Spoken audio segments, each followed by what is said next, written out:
Para sa mga beginners, para sa walang home country license, walang driving experience at may home country license man pero expired, pag-usapan natin yung proseso ng pagkuha ng driver's license dito sa Dubai. So paano nga ba yung proseso ng pagkuha ng driver's license sa Dubai? So eto siya. So yan, so as you can see, ang pinakaunang process dyan yung registration. So ayan naman, sobrang dali na yan as long as alam mo na yung package na kukunin mo, tapos ready na yung mga documents mo like Emirates ID, email address, phone number. So ayun lang naman yung documents na kailangan. So as long as issued in Dubai yung Emirates ID nyo, walang problema. So ang pinakaunang-unang process talaga sa pagkuha ng driver's license, itong number 1. So theory classes. So ano nga ba yung theory classes? So yung theory classes, online lectures siya. So 8 oras yon na kailangan mong tapusin at yung 8 oras na yon, hindi mo naman kailangan siyang tapusin in one day. So halimbawa, pwede mo siyang tapusin ng ngayon, 1 oras lang. Inaanto ka na or pagod ka na, mamaya ulit yung 1 hour or bukas ulit. So nasa sayo kung kailan mo siya tatapusin. So 8 hours yon na online class, na theory classes, kung tawagin, or theory lectures.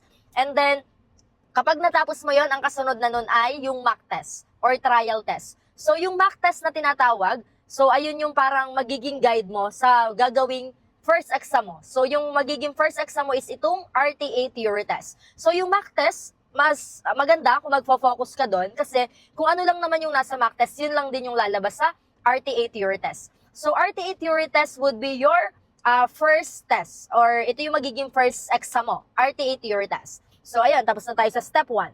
So kapag nakapasa ka sa RTA theory test, ano ang kasunod?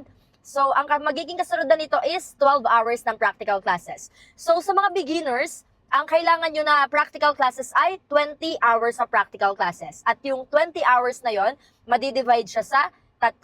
So una muna ay 12 hours, then kapag natapos mo tong 12 hours na to, ang kasunod na nito is yung pangalawang exam, which is yung initial driving assessment. So yung 12 hours na yon per day, maximum 2 hours per day. Then kapag natapos mo na yung 2 hours per day na yon, pag nabuo mo na yung 12 hours, ang kasunod na is yung second exam mo, which is yung initial assessment test. So ano nga ba yung ginagawa sa initial assessment test? So basic lang, may kasama kang examiner, minsan may kasama ka din na nag-e-exam sa likod mo, dalawa kayo nag-e-exam. Then yung examiner, sila lang naman yung magko-command sa inyo kung anong gagawin. Halimbawa, ang i-command nila, okay, turn right, turn left, roundabout U-turn, lane changing, yung mga ganon. So, ayun yung initial assessment test. So, ang initial assessment test, ang examiner niyan ay school examiner. Then, kapag naipasa mo ang initial assessment test, ano ang kasunod? So, ang magiging kasunod is itong parking classes. So, ang parking classes mo ay 4 na oras. So, bale, 2 araw siya. So, parking classes ang kasunod, 4 hours. Natapos mo na yung 12 hours. Ang kasunod na is 4 hours parking class. So, 16 hours na siya. So, kapag natapos mo yung 4 hours na parking class, ano yung kasunod niya? So, ang kasunod is itong internal parking test or internal smart yard. So, ang internal parking test, ang examiner ulit is school examiner. Pero sa internal parking test, wala kang kasama sa sasakyan. Mag-isa ka lang doon, tapos ang kasama mo lang is camera. And then yung sensor na yung nagre-read nun. And then, sa internal parking test, kapag naipasa mo na yung 5 parking, which is yung slope, emergency, angle, garage, and parallel, ang kasunod na is RTA parking test. So itong RTA parking test naman na to, ang examiner dito is RTA na. Pero ayun nga, wala ka pa rin kasama sa sasakyan, camera lang. So ayun, kapag naipasa mo yung RTA parking test, ang pinakahuling process ay ito na. So 4 hours na independent and highway class. Ito yung pinaka-last class mo, 4 hours. Then, so 12 hours tong una, then initial assessment. So 4 hours parking class, then internal parking test, RTA parking test. So pang 4 hours ulit, independent and highway class. So total of 20 hours of practical classes na yon.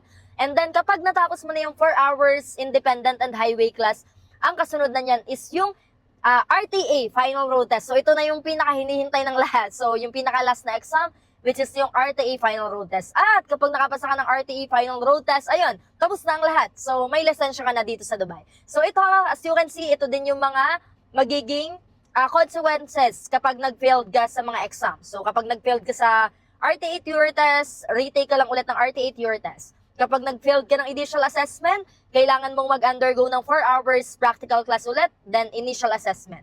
So, sa internal parking test naman, kapag nag-failed ka, may 1 hour of parking class ka ulit, then internal parking test, retake ulit, kung saang parking ka lang nag-failed. And then, RTA parking, kapag nag-failed ka ng RTA parking, retake ka lang ulit ng RTA parking, wala ng class. So, it's up to you kung gusto mo mag-request or no na. And then, if final road test naman ang nag-fail, dito pang-apat, so, 4 hours mandatory practical classes ulit and then final road test ulit. So, ganun lang siya. So, ganun lang yung process ng pagkuha ng driver's license sa Dubai. At kung may mga questions pa kayo tungkol sa pagkuha ng driver's license dito sa Dubai, message nyo lang ako. At kapag gusto nyo nang kumuha ng driver's license, message nyo lang ako sa ating TikTok or sa ating WhatsApp.